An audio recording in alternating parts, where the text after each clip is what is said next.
अरे थांब, चुकून तो ड्रॉप डोळ्यात टाकू नकोस. अरे देवा, लॅपटॉपवर काम करून खूप डोळे अक्कर. थांब, मागच्या वेळेस डॉक्टरने आय ड्रॉप दिला होता, तोच टाकतो. एक्सपायरी डेट 2027 ची, म्हणजे नो टेन्शन. अरे थांब, चुकून तो ड्रॉप डोळ्यात टाकू नकोस, नाहीतर डोळे बरे होण्याऐवजी इन्फेक्शन होईल. हो शुभम सर, मी एक्सपायरी डेट चेक केली आहे, 2027 आहे.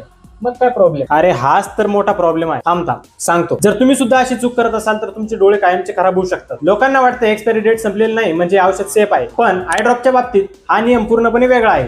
आय ड्रॉप वरती जी एक्सपायरी डेट असते ती बाटली सील पॅक असेपर्यंत लागू होते. एकदा का आपण या ड्रॉपचं सील ओपन केलं तर यामध्ये हवेतील बॅक्टेरिया जाऊ शकतात. त्यामुळे एकदा सील ओपन केल्यावरती फक्त 28 दिवस ते 1 महिन्याच्या आतच हा ड्रॉप वापरणं सेफ असतं. 1 महिना झाल्यावरती तो ड्रॉप सरळ कचऱ्यात फेकून द्या.